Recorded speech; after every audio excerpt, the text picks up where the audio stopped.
Good morning, everyone. It is Saturday, it is 8 a.m., and I am about to leave for Croatia.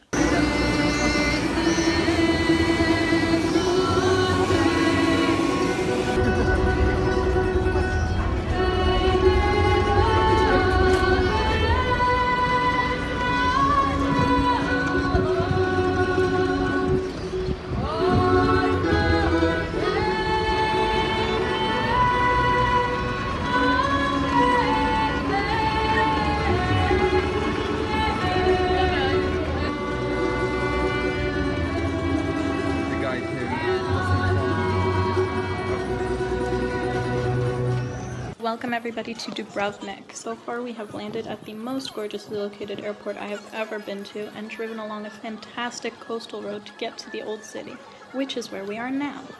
This street that we're on is called Plaka. It is the main shopping street and also the largest street by far in the old city. Most of the streets here are not much more than alleyways, although they are very picturesque, even though you have to walk up a lot of stairs.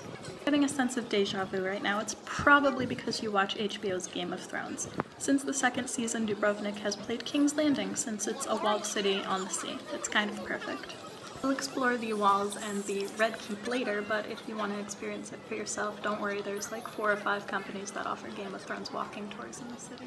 So like usual, I'm going to be popping in to give my 2 cents and context and facts and stuff about what you're seeing in the video, but while I was in Croatia, I was lucky enough to catch a folk dance performance, so I think the best accompaniment to this amazing city is some traditional music. Here you go.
Saturday evening. I'm going into the old town for dinner and I'm walking around the streets of Dubrovnik and there's the Mediterranean and it's like walking in a dream walking around here. Everything's so picturesque and like charming, and then you see just like someone's got their laundry out and you remember that this is like real life and it's incredible. I'm already in love with this city.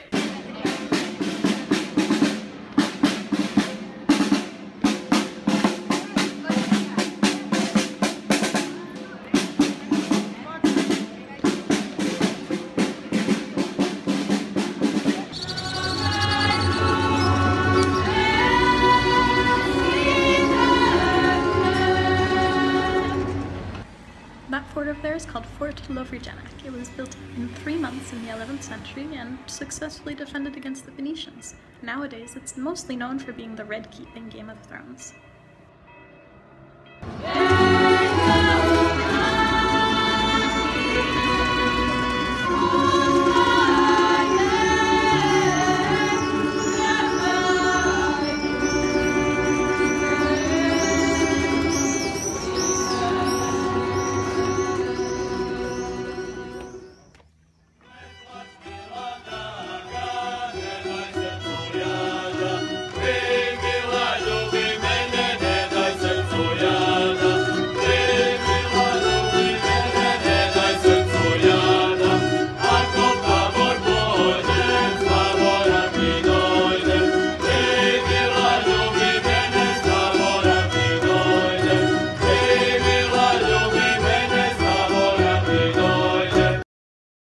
I decided to spend my Sunday morning walking along the walls of the old city.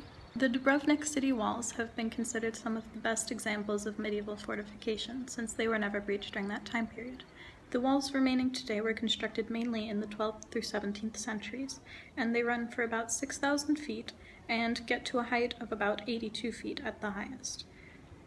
Almost all of the Old City is encircled by these walls, and in 1979 both the Old City and a large portion of the old walls were designated a UNESCO World Heritage Site. The city of Dubrovnik was actually most recently sieged in 1991 during the Croatian War of Independence. During the siege, almost 70% of the buildings in the Old City were hit by projectiles, including incendiary bombs. Looking out from these city walls, it's relatively easy to find buildings that had their roofs destroyed during the war and have since been replaced.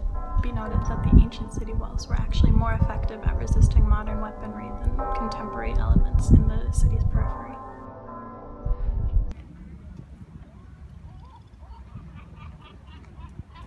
Sea kayaking is a very popular tourist activity here in Dubrovnik. It starts over by Pile Gate, and then you paddle all the way over to that island over there, which has been featured in Game of Thrones, yes. They also have sand beaches and lots of hiking that you can explore.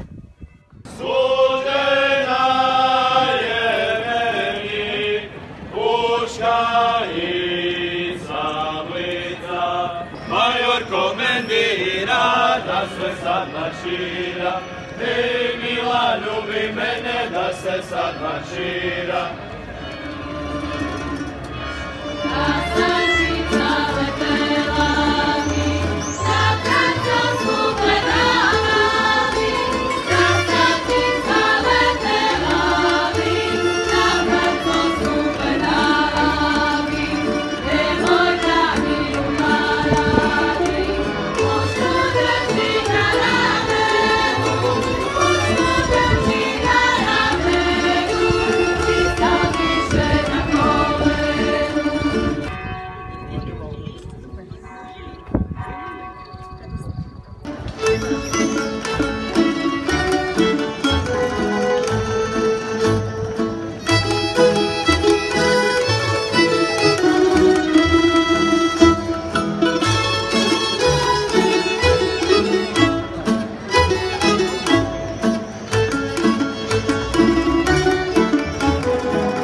Sums up my weekend in Dubrovnik. Overall, it was a fantastic trip. I can't wait to go back to Croatia. It was a fantastic place to visit and I really want to explore it more. If you liked this video, please give it a thumbs up and don't forget to subscribe so you don't miss out on my other adventures. I love you guys and I'll see you soon. Bye!